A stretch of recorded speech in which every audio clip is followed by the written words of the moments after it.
Hello dear, आपका इस video के अंदर बहुत बहुत वेलकम है। अपना जो कंसेप्ट है और जो क्वेश्चन है वो ऑलमोस्ट 99% अपने ख़त्म हो गए हैं। ये जो वीडियो है इसके अंदर थोड़ी सी कैलकुलेशन की प्रैक्टिस करेंगे और एक दो चीज़ें आप हो सकता है नहीं सीखें। हाँ, एक दो चीज़ें मैं नहीं बताऊँगा, ठीक है। तो एक हिसाब से परमुटेशन एंड कम्बिनेशन आपका इससे वीडियो से पहले ख़त्म हो गया है। बस एक आधी थोड़ी मोटी प्रैक्टिस, थोड़ा मोटा रिवीजन, एक आधे नए कंसेप्ट वो इस वीडियो के थ्रू हम सीखने वाले हैं, ठीक है भाई।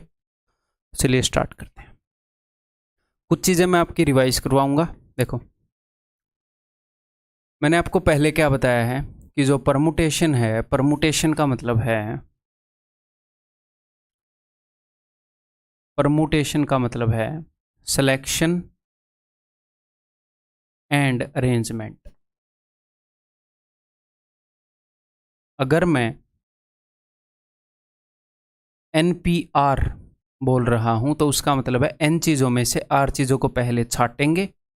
तो n चीज़ों में से r चीज़ों को छाटने के बहुत सारे तरीके हो सकते हैं, फिर उनको हम अरेंज करेंगे। सिलेक्शन एंड अरेंजमेंट, सेलेक्ट करके अरेंज करेंगे। और कॉम्बिनेशन का मतलब है सिर्फ सिलेक्शन, सिर्फ सिलेक्शन, ठीक है। तो NPR और NCR का ये वाला रिलेशन मैं पहले भी बता चुका हूँ। NCR का मतलब है कि चीज़ों को छांटना, n में से r चीज़ें कितने तरीके से छांटी जा सकती हैं, तो NCR तरीकों में छांटी जा सकती हैं सिलेक्शन।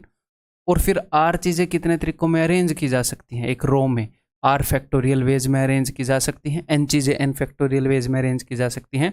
तो मैंने सेलेक्ट कर दिया और अरेंज कर दिया, तो क्या बन जाएगा, permutation. NPR is equal to NCR into R factorial, ठीक है। हम इसको वैसे भी मैथमेटिकली प्रूव कर सकते हैं, बट मैं आपको समझा रहा हूँ।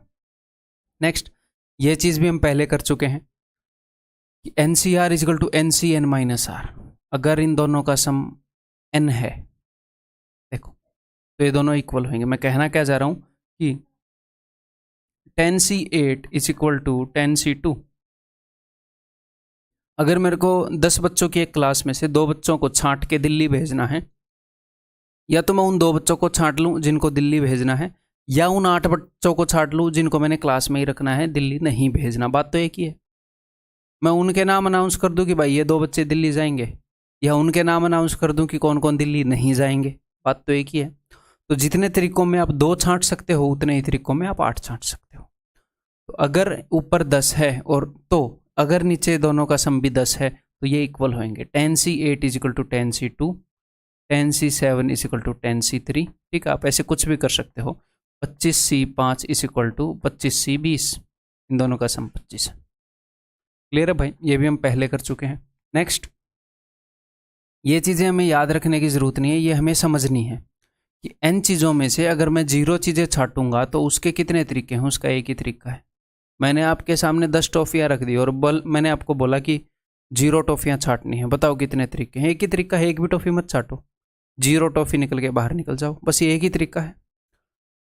और मैंने आपको बोला ये 10 टॉफ़ियाँ हैं, इनमें से 10 टॉफ़ियाँ छाटनी है, तो कितने तरीके हैं, सारी उठा लो, सारी उठा लो, और कोई तरीका ही नहीं है इसके अलावा। 9 उठाओ, 8 उठाओ, नहीं, आपने सारी छाटनी है।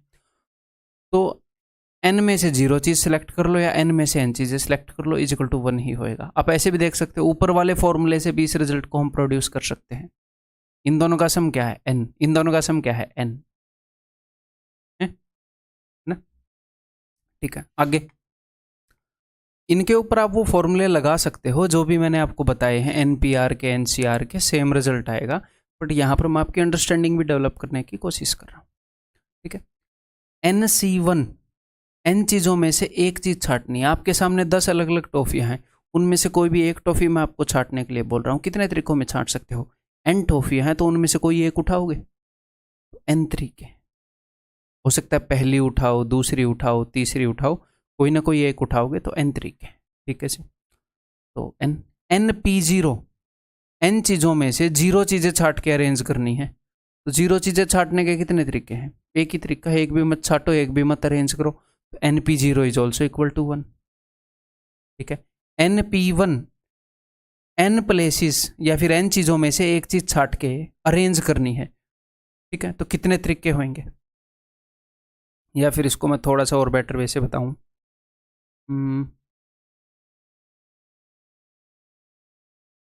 ये मान लो, हाँ ठीक है, यही ठीक है, कि n चीज़ों में से एक चीज़ छांट के अरेंज करनी है। परमुटेशन क्या होता है? सिलेक्शन प्लस अरेंजमेंट, ऐसे ही समझ पाओगे। तो कोई भी एक चीज़ छांटने के कितने तरीके हैं?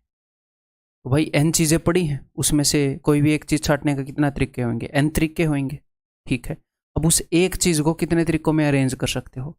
एक टॉफ़ी है, ऐसे टक रखी जाएगी। अगर दो टॉफ़ियाँ हों, एक टॉफ़ी का नाम A हो, एक टॉफ़ी का नाम B हो, तो अरेंज भी हो जाएं A B B A। But अब एक ही टॉफ़ी है A, उसको कितने तरीकों में अरेंज करोगे? बस कोई तरीका नहीं है, बस एक जगह पर रख दो। है, एक चीज़ को अरेंज करने के कितने तरीके? एक, बस एक जगह पर रख दो, ठीक है। तो छाटी तो n तरीकों से जाएगी, लेकिन अरेंज नहीं हो सकती, तो n, ठीक है। Then n p n minus one is equal to n p n। इसका क्या मतलब है? n चीज़ों में से n चीज़ें छाट कर अरेंज करना, ठीक है। n चीज़ों में से n चीज़ें छाटोगे, मेरे सामने 10 टॉफ़ियाँ हैं, 10 में से 10 की 10 टॉफ़ियाँ छाट लूँ, तो एक ही तरीका है, 10 की 10 छाट ली। अब उनको अरेंज करना, 10 टॉफ़ियाँ आपस में कितने वेज में अरेंज हो सकती हैं? 10 फैक्टोरियल, n टॉफ़ियाँ n फैक्टोरियल। ये जो सारे फॉर्मूले हैं, इनको आप, जैसे इसको आप ऐसे लिख सकते हो, इन सभी को आप इन तरीकों से निकाल पाओगे, जो मैंने आपको NPR और NCR के बेसिक फॉर्मूले बताए हैं।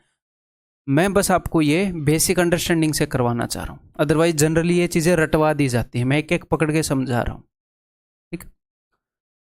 और NPN माइनस वन, या फिर इसको हम एक और तरीके से कर सकते हैं। मैंने आपको क्या बताया? मैंने आपको ये बताया है कि 10p3 का मतलब है 3 टर्म तक जाओ, 10 से लेकर घटाते हुए 3 टर्म तक जाओ। तो ऐसे ही NPN का मतलब है कि n से लेकर घटाते हुए n टर्म तक जाओ। n टर्म तक जाते जाते क्या हो जाएगा? n टर्म तक जाते जाते 1 आ जाएगा। भैया n से लेकर 1 तक ही n टर्म होंगी, 1 से लेकर n तक n टर्म होंगी, तो n फैक्टोरियल। या फिर मैं आपको बोलूँ n से लेकर n माइनस वन टर्म तक जाओ, तो सबसे पहली टर्म n, फिर n माइनस वन। ये मत सोचना n माइनस वन तक, n माइनस वन टर्म्स लिखनी है ऐसे ऐसे करके। तो 1 से लेकर n तक तो n टर्म आ जाती हैं, n माइनस वन टर्म, यानी कि एंड वाली 1 नहीं लिखनी। तो भैया आप इंटू 2 तक जाओगे, तो इंटू 1 करो या ना करो, वैल्यू तो सेम ही रहनी है। 5 से लेकर चाहे आप 1 तक चले जाओ, या 5 से लेकर चाहे आप 2 तक चले जाओ, ये रहने दोनों 5 फैक्टोरियल ही है, क्योंकि इंटू 1 करने से वैल्यू नहीं बदलेगी। तो n से लेकर 1 तक चले जाएं, n टर्म्स तक, तो n फैक्टोरियल आएगा। या n से लेकर n minus one terms total लिख लें, क्योंकि वो 2 तक जाएगा, सिर्फ 1 बचेगा, तो ये भी n फैक्टोरियल ही होएगा, ठीक, ओके। तो यहाँ तक जो चीज़ें थी वो चीज़ें जो मैंने अब तक आपको करवाई हैं, तो ये लिखे रहने की कोई ज़रूरत नहीं है। इसके बाद मैं आपको ये 3 पॉइंट नए बता रहा हूँ, ठीक। देखो, ये आप याद कर लो, इसको प्रूव भी किया जा सकता है, बट उससे कोई मदद नहीं मिलेगी, याद ही करके रखना पड़ेगा, है कि ये ऐसे है कि NCR plus NCR minus one, ऊपर दोनों जगह n है, एक जगह r है और एक जगह r से कम है, ठीक है। रटने की टेक्निक जस्ट बता रहा हूँ। तो नीचे वाला काम तो हो चुका है, एक जगह r आ गया, एक जगह r से कम आ गया। ऊपर जब इन दोनों का सम होगा तो ऊपर वाले में एक टर्म बढ़ जाएगा और नीचे वही r ही रहेगा, हमारा बेसिक टर्म r। अब ये मतलब क्या है? इसका मतलब ये है कि अगर मैं ये करूँ कि 20 में से, इसको प्रूव किया जा सकता है ईजिली, बट उससे याद रखने में कोई मदद नहीं मिलती 1% भी, तो इसलिए मैं नहीं करवाऊंगा, बिना वजह टाइम वेस्ट है, आप खुद कर सकते हो, ठीक है। वही बेसिक फॉर्मूला लगा के इजीली प्रूव हो जाता है कि 20C5 प्लस 20C4, 20 में से 5 छांट ले या 20 में से 4 छांट ले, क्लियर है। तो इसको मैं लिख सकता हूँ, ये है r, ये है r माइनस वन, इसको मैं लिख सकता हूँ, जो n है उसमें एक जोड़ो 21, और नीचे r ही लिखना है, या फिर आप ऐसे बोल सकते हो इनमें से बड़े वाला लिखना है, ठीक, क्लियर है। आप ऐसे मान लो कि नीचे वालों में से भी बड़े वाला लिखना है, ऊपर वालों में से भी बड़े वाला लिखना है, तो ऊपर तो कोई बड़ा है नहीं, तो एक बढ़ा कर लिख दूंगा, ऐसे करके आप याद रख सकते हो। तो कई बार हमें ज़रूरत पड़ती है इस फॉर्मूले की, हालांकि एसएससी के अंदर जो परमुटेशन एंड कम्बिनेशन है, प्रोबेबिलिटी ऐड हुआ है, तो permutation and combination by default add हो गया, ठीक है। तो हो सकता है ये ना पूछे, बट ये अपनी एनसीईआरटी के अंदर है, अपने स्कूल के सिलेबस में है, ठीक, तो डेफिनेटली पूछ सकते हैं, ठीक है। तो ये फॉर्मूला है, इसको मिसलेनियस में आप लिख के रखो नोट्स में, क्लियर है? ये समझ में आ गया क्या चीज़ मैंने बताया? अब 2 पॉइंट और बता देता हूँ। देखो ये 9वां पॉइंट क्या है, इसको आप खुद अपनी नोटबुक में लिखेंगे। क्या लिखेंगे? The number of ways of selecting 0 और more objects out of n object. यहां पर लिखा है 1 और मोर, ऊपर आप लिखोगे, वीडियो को पॉज करके लिख लो चाहे। The number of ways of selecting 0 और more objects out of N objects is this. अगर मेरे सामने टोटल, एग्जाम्पल देता हूं,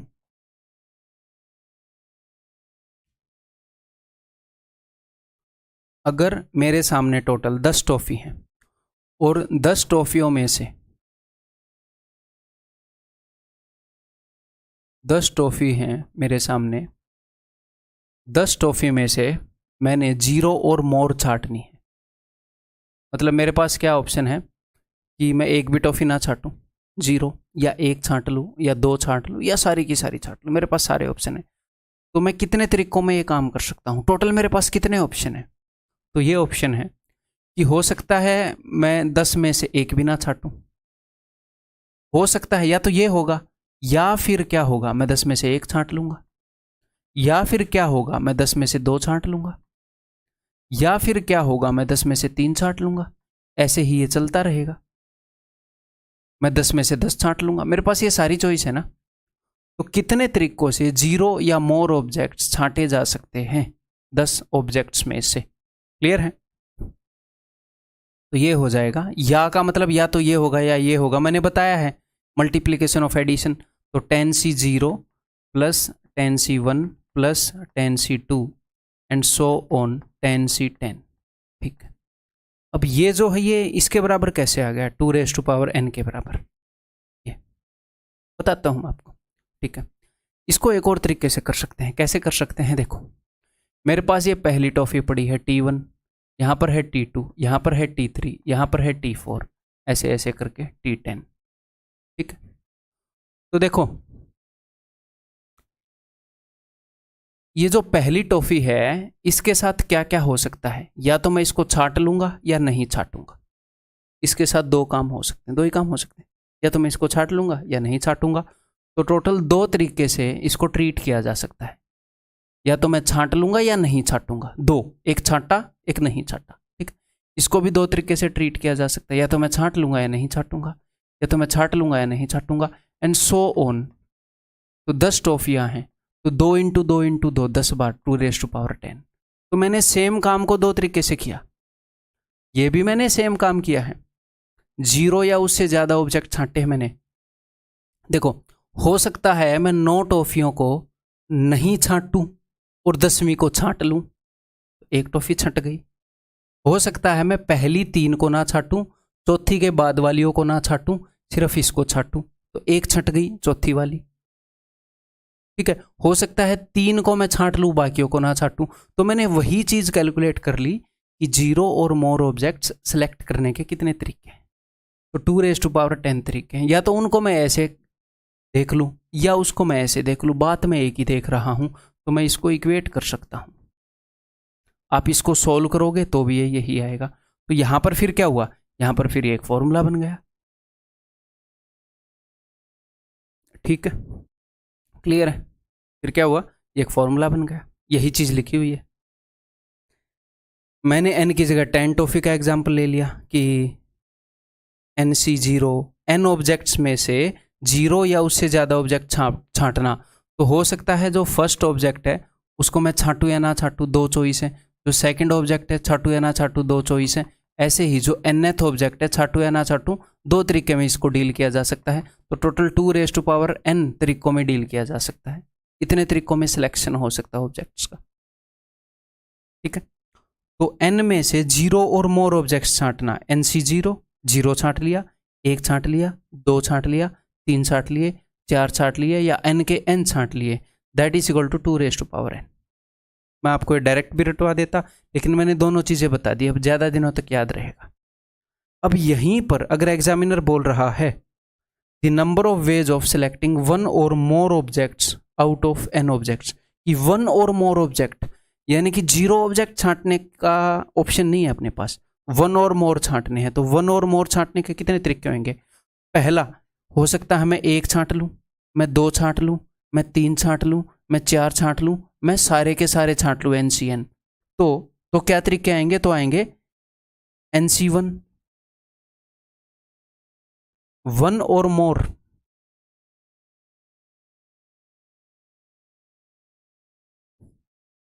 वन और मोर ऑब्जेक्ट छांटने के तरीके होंगे।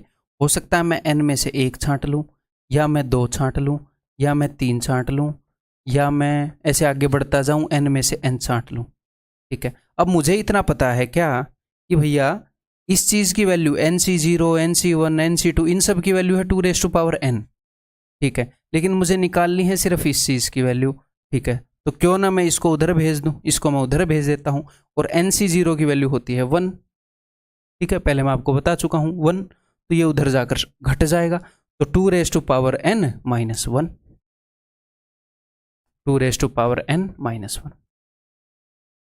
तो ये फॉर्मूला कैसे आया आपको पता चल गया, ऊपर वाला फॉर्मूला कैसे आया आपको पता चल गया। ठीक है, तो ये 3 चीज़ें मैंने आपको नहीं बता दी यहाँ पर। ठीक है भाई, अब आगे बढ़े, थोड़ी सी कैलकुलेशन करें। ये अगर आपको थोड़ा डिफ़िकल्ट भी लगे तो घबराना नहीं है, बुक्स के अंदर या कहीं पर भी बहुत ही मुश्किल तरीक़ों से ये चीज़ें बताई जाती हैं और सीधा इनको रटवाया जाता है। मैंने ईमानदारी से आपको बहुत ही प्रैक्टिकल वे से समझाया है, इससे आसान ये नहीं हो सकती। तो आपको दी मोस्ट आसान चीज़ मिली है। ठीक है, इनको लिखो, मोस्ट ईजीएस्ट वर्जन आपको इनका देखने को मिला है। अभी अपने सामने कुछ कैलकुलेशंस हैं, तो आपने क्या करना है, मेरे बताने से पहले ये करने की आपने कोशिश करनी है। ठीक है, जहाँ पर भी मुझे लगेगा कि मैं आपको मेरी मदद की ज़रूरत है, मैं आपको करके बताऊंगा। ये मैं आपको दे रहा हूँ HW में। HW का क्या मतलब है कि फ़िलहाल मैं आपको करके नहीं बताऊंगा, बिकॉज मुझे पता है आप ये सारा कर लेंगे। ठीक है, तो सर अगर मैं किसी में अटक गया तो डाउट कैसे क्लियर होएगा? जब आप इस क्लास की ये PPT लेंगे, जो PDF है इस क्लास की, 2 PDF मिलती हैं, एक तो जो क्लास में मैं लिखता हूँ वो, और एक अलग से क्वेश्चंस प्रैक्टिस के लिए। तो जो मैं लिखता हूँ वो मिलेगा, वहाँ पर आपको ये सोल्व्ड मिलेंगे। ठीक है, तो जो HW है वो वाले क्वेश्चन आपको सोल्व्ड मिलेंगे। क्लियर है भाई?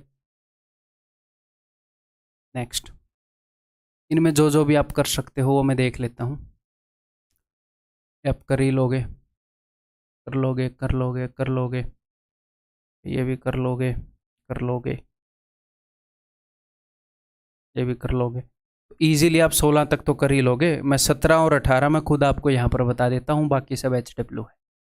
ठीक है, बाद में आपको जो PPT है उसके ऊपर लिखा हुआ मिलेगा। 17 और 18 अभी बता देता हूँ, उससे पहले 11 से लेकर 16 तक सारे कर लो, ये हो ही जाएंगे। नहीं होंगे तो इसका मतलब आपने ध्यान से नहीं पढ़ा इससे पहले। ठीक है, NC2, तो भाई NC2 का मतलब है कि n से लेकर 2 टर्म तक जाएंगे। ठीक है, n इधर कर देते हैं इसको, n-1 2 टर्म तक गए, और नीचे 2 फैक्टोरियल, 2 फैक्टोरियल होता है 2 = 36। अगर मैं इस 2 को इधर भेजूंगा तो n × n-1 = 72। तो 2 ऑप्शन मेरे पास हैं, या तो मैं एक काम करूं कि क्वाड्रेटिक बना लूं, या फिर सिंपली 72 को ऐसे 2 हिस्सों में तोड़ दूं, ऐसे 2 नंबर में तोड़ दूं जिनके बीच में 1 का फ़र्क है। तो 9 8 72, तो इसका मतलब n की वैल्यू क्या होगी 9, n-1 की वैल्यू क्या होगी 8, तो n = 9। That's it. क्लियर है? नेक्स्ट इसी तरीके से इसको करेंगे NP3। तो NP3 का मतलब है दोस्त 3 टर्म तक जाएंगे। तो पहला टर्म n, अगला n-1, अगला n-2, और बटे में 3 फैक्टोरियल नहीं लिखना, क्योंकि वो लिखना होता है c के नीचे। तो यहाँ ये गलती मत करना, ये गलती बहुत कॉमन है बच्चों में। ठीक है, = 990। तो करने को इसको भी क्यूबिक इक्वेशन वाले तरीके से कर सकते हैं, बट वैसे मत करना, ऐसे ज़्यादा इजी रहेगा।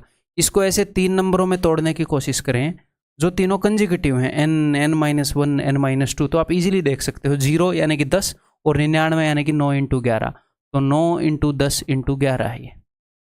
तो सबसे छोटा नंबर है n-2, सबसे बड़ा नंबर है n, n की वैल्यू हो जाएगी दोस्त 11। ऐसे सोल्व करना है इन क्वेश्चंस को। ठीक है, इक्वेशन वगैरह बना के नहीं करना है बिल्कुल भी।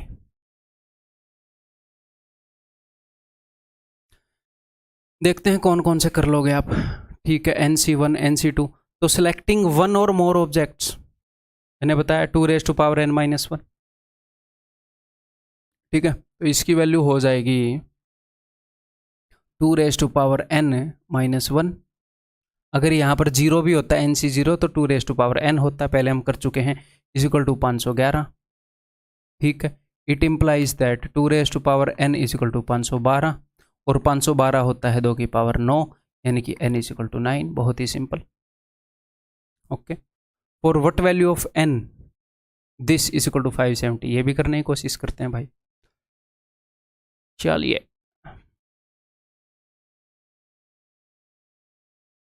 ठीक है, NC2 यानी कि n से लेकर 2 टर्म तक जाएंगे, n(n-1), नीचे 2 है तो 2 फैक्टोरियल जो कि 2 होता है, ऊपर आ जाएगा n × n-1। ठीक है जी, p है तो नीचे 2 फैक्टोरियल नहीं होएगा, = 570। ओके, तो यहाँ पर देखो, अगर मैं n(n-1) को कॉमन ले लूँ, या फिर आप ऐसे देख सकते हो, n × n-1 यहाँ पर आया है हाफ बार और यहाँ पर आया है पूरा 1 बार, तो ये 1.5 बार हो गया, 3/2 टाइम्स हो गया। या फिर n × n-1 मैंने कॉमन लिया, यहाँ पर बचा हाफ, यहाँ पर बचा 1, हाफ + 1 3/2 = 570। 3 से ये जाएगा 19 पर, अगर 2 उधर जाएगा तो ये हो जाएगा, ये 2 और 10 मिलकर 20, 19 और 20 मुझे डायरेक्टली दिख रहा है। n × n-1 = अगर ये उधर जाए तो 380 या फिर 19 × 20, तो यानी कि n की वैल्यू हो जाएगी क्या, 20। 2 कंसेक्यूटिव नंबर्स का प्रोडक्ट है। करने को हम यहाँ पर क्या कर सकते हैं, इक्वेशन भी बना सकते हैं, बट वो बनानी नहीं चाहिए हमें। क्वेश्चन नंबर 20 है ये। ठीक है, ऊपर वाला क्वेश्चन नंबर 19 है, क्वेश्चन नंबर 21 हम यहाँ पर कर लेंगे। NC1, तो n चीज़ों में से एक चीज़ छांटने के कितने तरीके हैं, सिलेक्ट करने के n तरीके हैं भैया, n चीज़ें हैं, उनमें से कोई भी एक हम छाटेंगे तो n, तो मुझे यहाँ पर फॉर्मूला करने की ज़रूरत नहीं हुई ना। NC2 तो ये हो जाएगा n × n-1 बटे में 2 फैक्टोरियल = 28। तो चलिए देखते हैं इसको, फाइंड n। तो अगर मैं इसको कर दूं, ऐसे नहीं, NC1 NC2 = 28, फाइंड n। क्या क्वाड्रेटिक बनाए, क्या क्वाड्रेटिक ही बनानी पड़ेगी फिर तो। n अगर मैं कॉमन ले लूँ तो भी यही मामला, चलो तो क्वाड्रेटिक बना देते हैं भाई। तो मैं नीचे जो 2 है इसको मैं एलसीएम ले लेता हूँ, तो ये हो जाएगा 2n, और इस 2 को मैं उधर भेज दूंगा, ये हो जाएगा 56। ठीक है, तो ये क्या हो जाएगा, इट इम्प्लाइज दैट n जब अंदर मल्टीप्लाई होएगा तो n², और ये n जब यहाँ पर मल्टीप्लाई होएगा तो -n, बाहर एक प्लस का 2n है तो प्लस का n, और ये 56 इधर आएगा, माइनस का 56 = 0। तो इससे पहले आपको क्वाड्रेटिक इक्वेशन आनी चाहिए। 2 ऐसे नंबर जिनका प्रोडक्ट 56 है और सम -1 है, सम का जो साइन है वो यहाँ से अलग होता है, 8 7 56, सम -1 यानी कि बड़े वाले को नेगेटिव करूँगा तो -8 और 7, तो n की वैल्यू क्या हो जाएगी, तो n की वैल्यू हो जाएगी भाई 7। यहाँ पर सर -8 क्यों नहीं, क्योंकि ये जो चीज़ें हैं ये पॉजिटिव वैल्यूज़ के लिए ट्रू होती हैं, ये NC0 NP0। -10 चीज़ों में से आप कुछ नहीं छांट सकते। आप ऐसे तो नहीं बोल सकते मेरे फ्रिज में -5 आम रखे हैं, मतलब 0 आम रखे हों मानने भी, अब -2 आम कैसे रखे जाएंगे, क्या मतलब क्या हो क्या रखा वहाँ पर, तो वो प्रैक्टिकल चीज़ नहीं है ना। तो यहाँ पर n जो है वो नेगेटिव नहीं हम कंसिडर करेंगे, तो n = 7। ठीक है, नेक्स्ट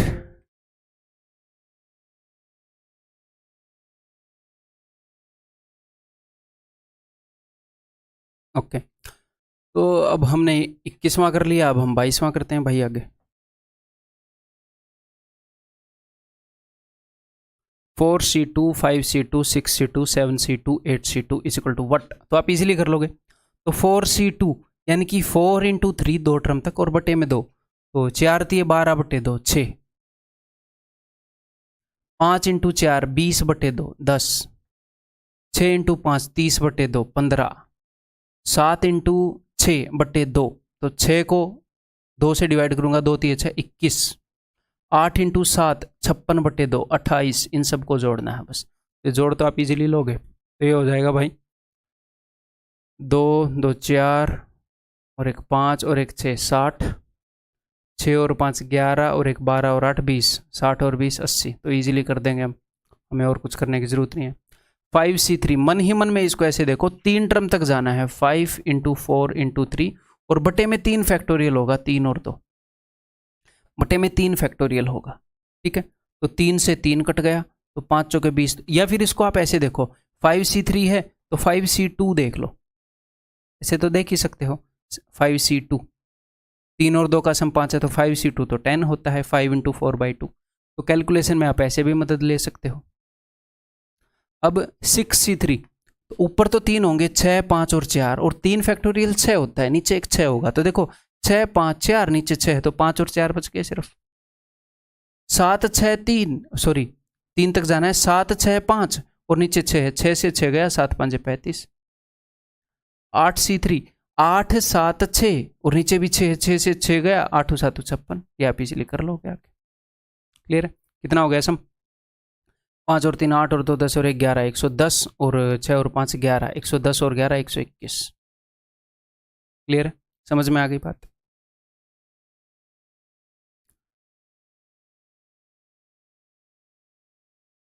नेक्स्ट, अब भाई कुछ क्वेश्चन और कैलकुलेशन के बताओ।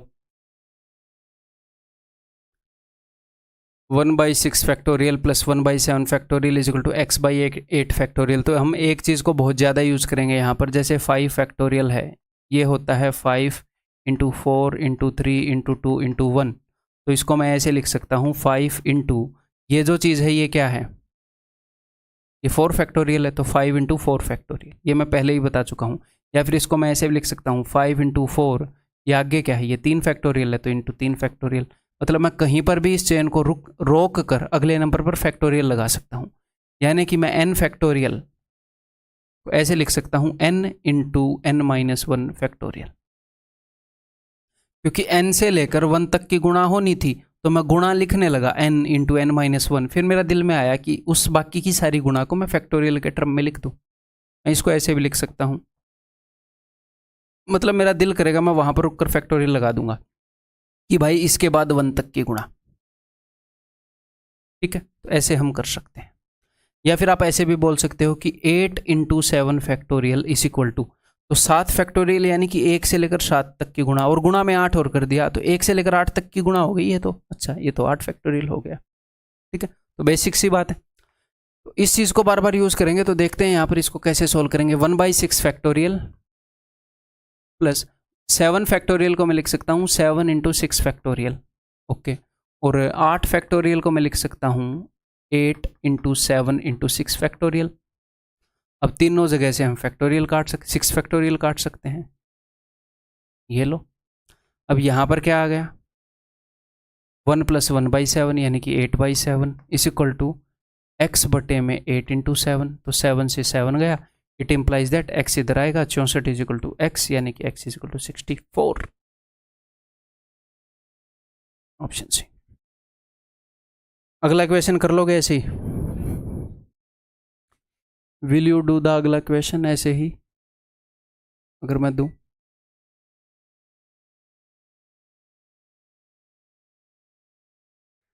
वही अंडरस्टैंडिंग यूज होएगी इसके अंदर।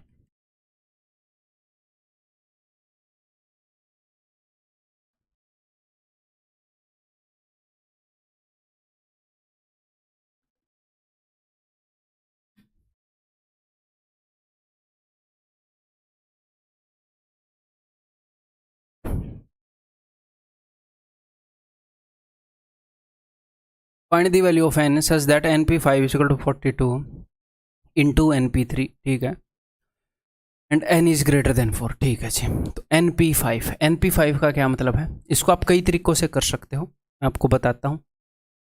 तो बिल्कुल बेसिक वे से चलो, कैसे कि भैया np5 का मतलब है npr जो है, npr का मतलब है n फैक्टोरियल बटे में n-r फैक्टोरियल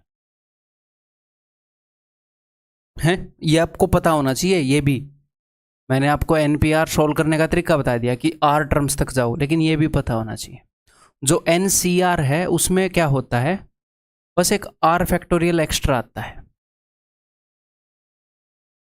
ये R फैक्टोरियल। जो मैंने आपको चीज बताई है वो पता है क्या है? मैंने जो आपको चीज बताई है वो इसके रिगार्डिंग बताई है।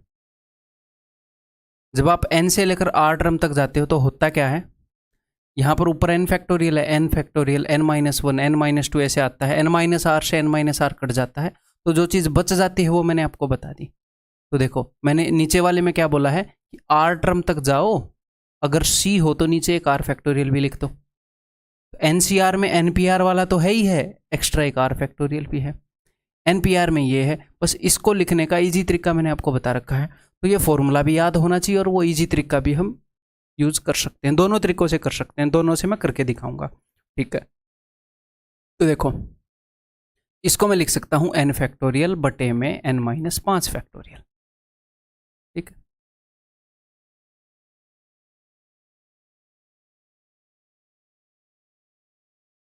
n फैक्टोरियल बटे में n-5 factorial is equal to 42 into n factorial बटे में n-3 फैक्टोरियल, ठीक है जी।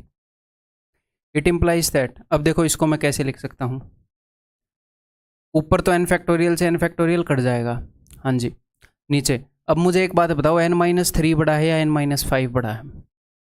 यहाँ पर तो n में से 5 घटा रखा है, वहाँ पर n में से सिर्फ 3 घटाया है, तो ये वाला नंबर बड़ा है, तो इसके फैक्टोरियल को मैं खोल लूँगा।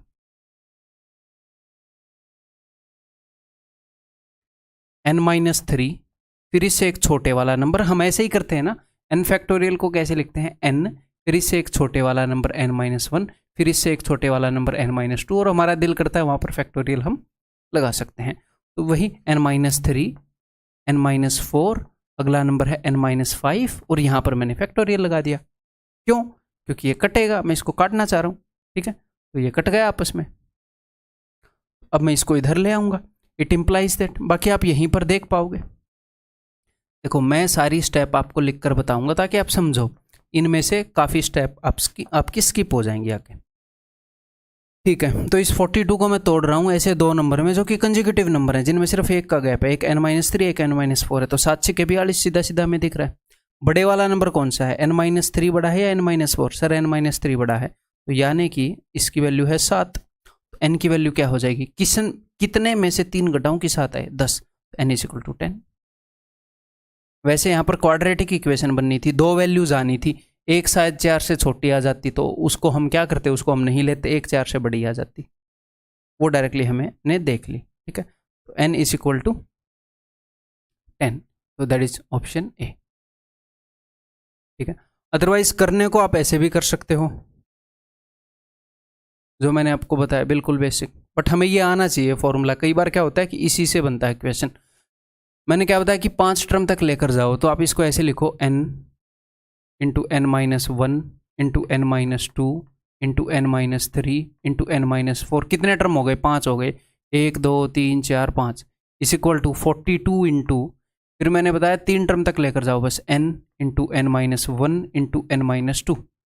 np3 को सॉल्व करने का तरीका मैंने आपको बताया, n से लेकर 3 टर्म तक ले जाओ बस, ठीक है। इससे बड़ा इजी पड़ेगा इक्वेशन, मैंने जानबूझ के बाद में बताया क्योंकि आपको ये भी आना चाहिए, नहीं तो बच्चे मकरा मारते हैं कि अरे इससे इजी पड़ रहा है तो दूसरा क्यों करें। करोगे आप इसी से, बट कई बार क्वेश्चन क्या होएगा, इसी मेथड से करना पड़ेगा, क्योंकि वो ये जो 5 है इसकी जगह वेरिएबल दे देगा, n की जगह नंबर दे देगा, तो फिर इसी से करना पड़ेगा, हमें पता ही नहीं होएगा कितने टर्म तक लेकर जानी है चीज़, फिर तो फॉर्मूला यूज करना पड़ेगा।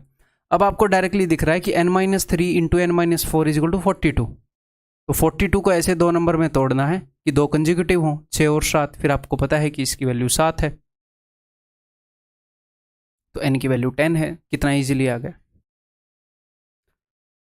नेक्स्ट ये बताओ भाई, तो अब इसको मैं उसी नॉर्मल तरीके से कर लूँ अपने से, बिना फॉर्मूले के, 4 टर्म तक जाना है, ठीक है जी, ऊपर तो n, n-1 n-2 n-3, okay जी, 4 टर्म तक गए हम, 1 2 3 4, नीचे है n-1 से लेकर फिर से 4 टर्म तक जाना है, तो पहला टर्म n-1 है, अब की बार n-1 n-2 n-3 n-4, 4 term हो गए अपने, ठीक है। देन इज इक्वल टू 5/3,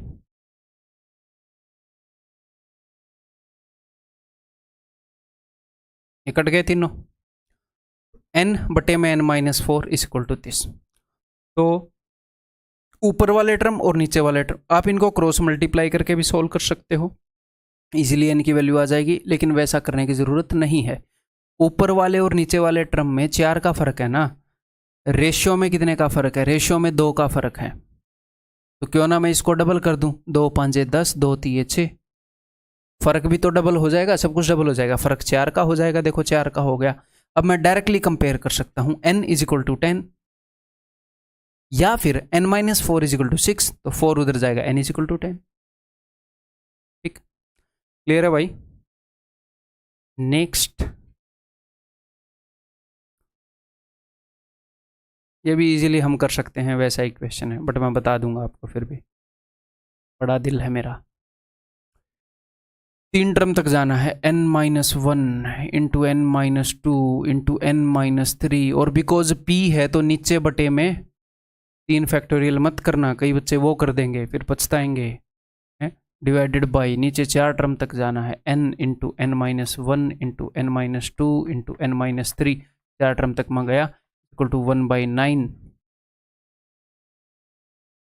तो ये सब कुछ कट जाएगा, तो n इज इक्वल टू 9, खत्म बात, सिंपल। ये बताओ, अब ये देखता हूँ करोगे कि नहीं।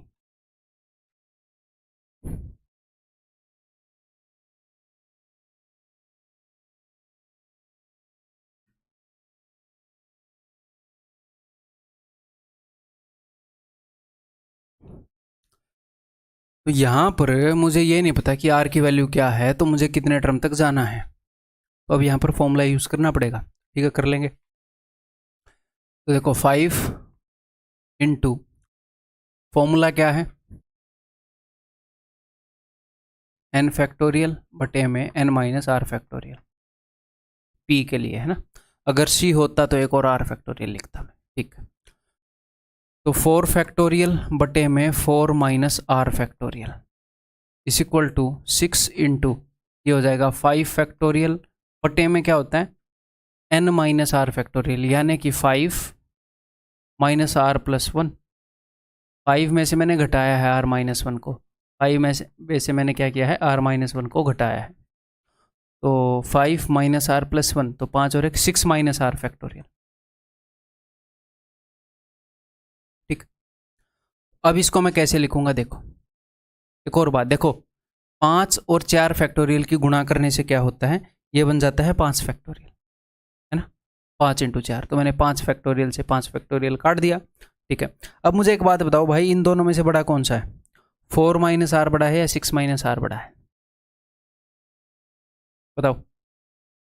एक तो छोटे नंबर में से r घटा रखा है, एक बड़े नंबर में से, अगर मैं 1 करोड़ -r करूंगा तो वो बड़ा होगा, 1 करोड़ में से r गया, एक 4 में से r गया, ठीक है।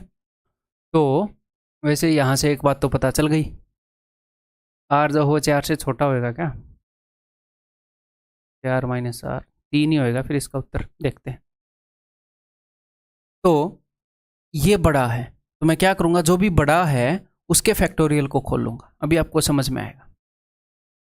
आप क्या लिखते हो, आप n फैक्टोरियल को लिखते हो n, फिर उससे एक छोटा यानी कि n-1, फिर उससे एक छोटा n-2, ऐसे आप करते हो, है ना। तो यहाँ पर मैं क्या करूँगा, 6 - r से छोटा क्या होगा, इसमें से एक घटाना जरा, 6 - r में से 6 - r -1, तो ये हो जाएगा 5 - r, है ना, इससे एक छोटा क्या होगा 5 - r, लेकिन यहाँ पर 4 - r है, तो मैं 4 - r तक जाऊँगा, 4 - r फैक्टोरियल, अब ये कट जाएगा, ठीक है। मैं बता रहा था ना, वो चीज़ बार बार यूज़ करेंगे हम फैक्टोरियल को एक्सपेंड करने वाली, ठीक है।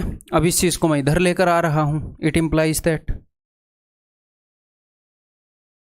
6 - r into 5 - r is equal to 6। अब आपके पास दो वो हैं रास्ते, या तो क्वाड्रेटिक इक्वेशन बना लो, या फिर आपको पता है कि दो नंबर हैं जो कि कंजिक्यूटिव हैं, एक 5 - r है, एक 6 - r है, ये एक बड़ा होगा, ये छोटा होगा, ठीक है, और उनका प्रोडक्ट 6 है, तो 6 को तोड़ो जरा, 3 दूनी 6 है ना, तो इसकी वैल्यू क्या आ गई, इसकी वैल्यू 3 आ गई। तो 6 minus R is equal to 3।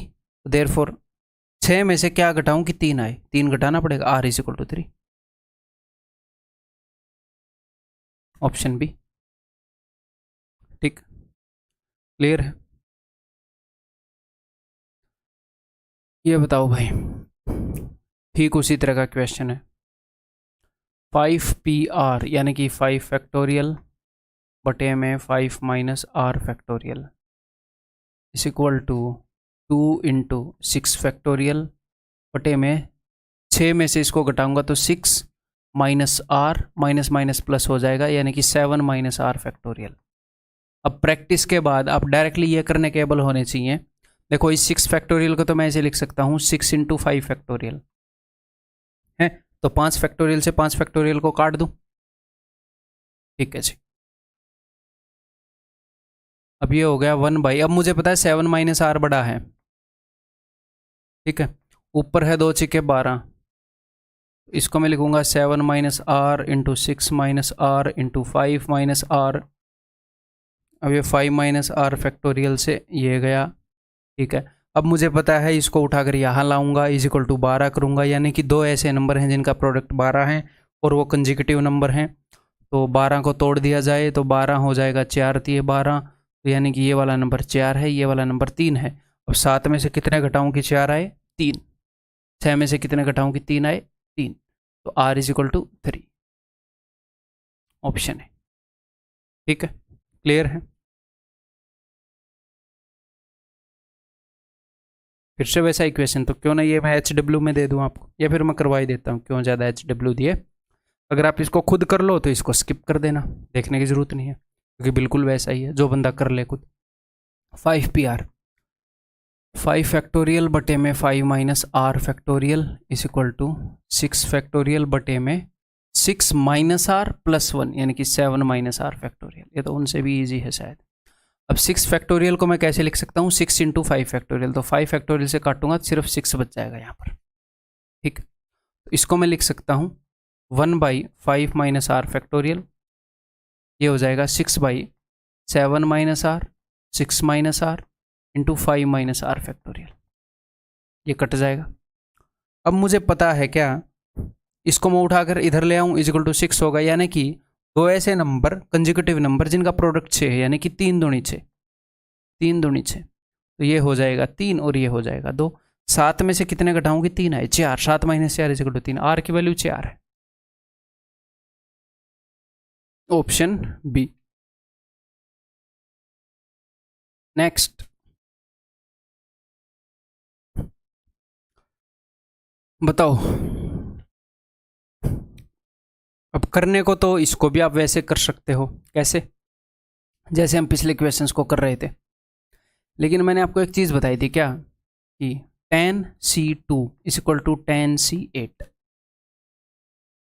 बताइए ना, कि अगर इन दोनों का सम n के बराबर है तो ये दोनों बराबर होंगे, यानी कि NCR is equal to NC n minus are.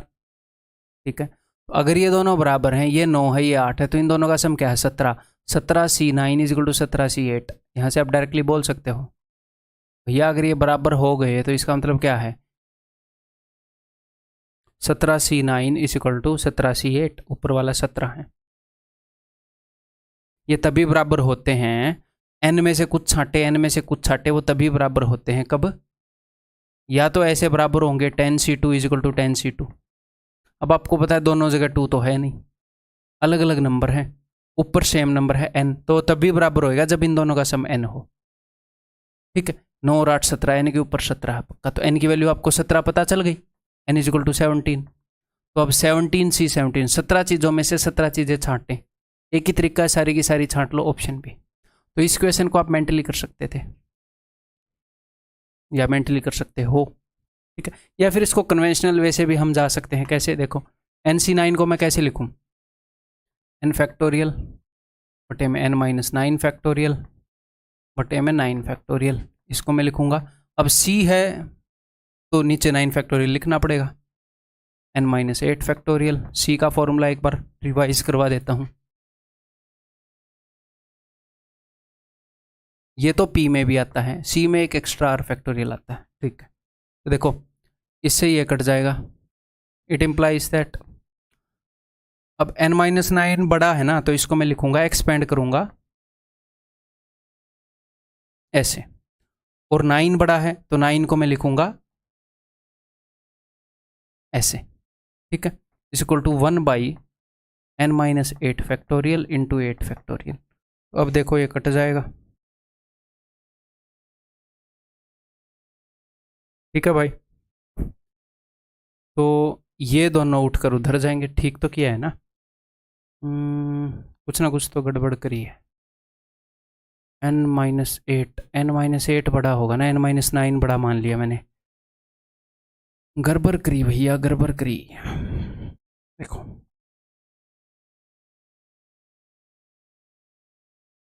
n-9 तो छोटा है ना भाई, n में से 9 घटा दिया, अब इसमें से मैं एक और घटाऊंगा तो n-10 आ जाएगा। 9 को मैं एक्सपेंड करूंगा, 9 और 8 में 9 बड़ा है, तो 9 इंटू 8 फैक्टोरियल, क्यों? ताकि ये कट जाए। इस इक्वल टू अब n-8 है, इससे एक छोटा क्या होगा, इससे एक छोटा होगा n-9, ये अब बनेगी बात 8 फैक्टोरियल n-9 n-9, ठीक है। तो 1/समथिंग इज इक्वल टू 1/समथिंग, यानी कि ये दोनों बराबर हैं, यानी कि n-8 इज इक्वल टू 9, तो 8 को इधर भेजोगे पॉजिटिव हो जाएगा, n इज इक्वल टू 9 और 8 17। आप ऐसे भी कर सकते हो n की वैल्यू, ठीक है, करने को। तो 17C17 क्या हो जाएगा? Option B. सेम वही मामला, NC8 is equal to NC2, यानी कि n इज इक्वल टू 8 + 2 यानी कि 10। What is 10C2? आप मुझबान नहीं बता सकते हो, 10 इंटू 9 बटे में 2, 10 इंटू 9 90 बटे 2 45। तो ये क्वेश्चन आप बिना पेन उठाए कर सकते हो। Determine n if 2NC3 ratio NC3 is to 1। देखते हैं भाई, लेट अस सी। 3 टर्म तक जाना है ना, 3 है नीचे, 3 है, 3 टर्म तक जाऊंगा। 2n अगला टर्म होएगा 2n-1, अगला टर्म होएगा 2n-2, और एक बटे में क्या होएगा? अब मेरी बात ध्यान से सुनो, मैं इसके बटे में ये लिख रहा हूँ, ऊपर भी बटे में 3 फैक्टोरियल है, ऊपर जो चीज़ है उस नीचे वाली के भी बटे में 3 फैक्टोरियल, तो मैं लिखूंगा नहीं, 3 फैक्टोरियल से 3 फैक्टोरियल कट गया, समझ गए? क्लियर? अगर मैं ये बोलूँ कि आप ये निकालो 10C3 बटे में 5C3, तो मैं ये बोलना चाह रहा हूँ ऊपर 10 इंटू 9 इंटू 8 3 टर्म तक बटे में 3 फैक्टोरियल है, नीचे भी 3 टर्म तक बटे में 3 फैक्टोरियल, तो इससे कट गया। अगर C और C ऊपर नीचे हो और सेम नंबर हो, ऊपर भी 3 फैक्टोरियल बटे में नीचे भी, तो लिखने की जरूरत नहीं होती, कट जाता है। तो नीचे मैं सिर्फ 3 टर्म तक लिखूंगा, n into n-1 into n-2, बटे वाला 3 फैक्टोरियल गया, इस equal to 12/1।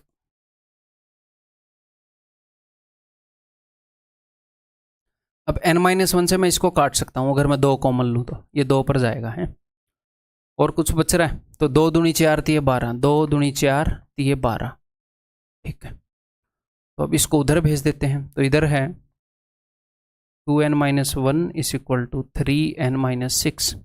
It implies that अगर ये उधर जाएगा, ठीक है, अगर ये 2n उधर जाएगा तो ये हो जाएगा n, और ये 6 इधर आएगा तो ये हो जाएगा 5, n is equal to 5। Option C. Next, अच्छा डिट्टो पिछले वाले जैसा ही है, चलो इसको तेज करेंगे थोड़ा सा। देखो 2NC3 3 टर्म तक जाएंगे, 2n 2n-1 और 2n-2 डिवाइडेड बाई, इसमें भी बटे में 3 फैक्टोरियल, इसमें भी तो वो कट ही जाएगा, तो n-1 into n-2 is equal to 11/1। तो देखो n से n गया, n-1 से ये चला जाएगा 2 पर, क्योंकि 2 कॉमन आएगा, ठीक है। अब ये कटेगा नहीं वहाँ पर, तो कोई दिक्कत नहीं है। तो इट इम्प्लाइज दैट 2 दूनी 4 को इससे मल्टीप्लाई करते हैं, 4 दूनी 8n-4 इज इक्वल टू, इसको ऊपर लेकर जाते हैं, 11 से मल्टीप्लाई हो जाएगा 11n-22। इट इम्प्लाइज दैट अगर 8n को मैं उधर ले गया, 11-8 3n हो जाएगा, और 22 को मैं इधर ले आऊँ, 22 में से 4 गए 18, तो n is equal to 6, n is equal to 6। Clear है भाई? So that's all. यहाँ पर आपका जो परमुटेशन एंड कॉम्बिनेशन है उसकी कुछ बेसिक कैलकुलेशन अगर आ जाए तो ये सोचकर मैंने ये क्लास आपके ली है, तो बिल्कुल ख़त्म हो जाता है आपका परमुटेशन एंड कॉम्बिनेशन। वैसे इस क्लास से पहले ही ख़त्म हो गया था, उसी नॉलेज के बेस पर आप ये सारे कर सकते थे, है ना। लेकिन यहाँ पर दी एंड। उम्मीद है कि आपको बहुत बढ़िया तरीके से समझ में आया होगा। और ये टॉपिक थोड़ा सा ऐसा है कि स्कूल टाइम पर उतना अच्छे से नहीं पढ़ाया हुआ रहता नॉर्मली, तो कन्फ्यूजिंग रहता है इस टाइम तक स्टूडेंट्स को। तो आपने क्या करना है, नॉर्मल टॉपिक से डबल ये आपको देखना होता है। तो नॉर्मल टॉपिक आप 2 बार देख रहे हो और एक वीडियो को, तो इसकी वीडियो को 4 बार आप देखो। मतलब इतनी मज़ेदार क्लैरिटी आ जाएगी ना, बियॉन्ड वर्ड्स, मज़ा आ जाएगा आपको। पहली बार पता चलेगा कि अच्छा ये है परमुटेशन कॉम्बिनेशन। पहली बार में बहुत ज़्यादा समझ में आएगा, बट उसके बाद दोबारा देखोगे तो मज़ा आ जाएगा। बिलीव मी, देख कर देखो।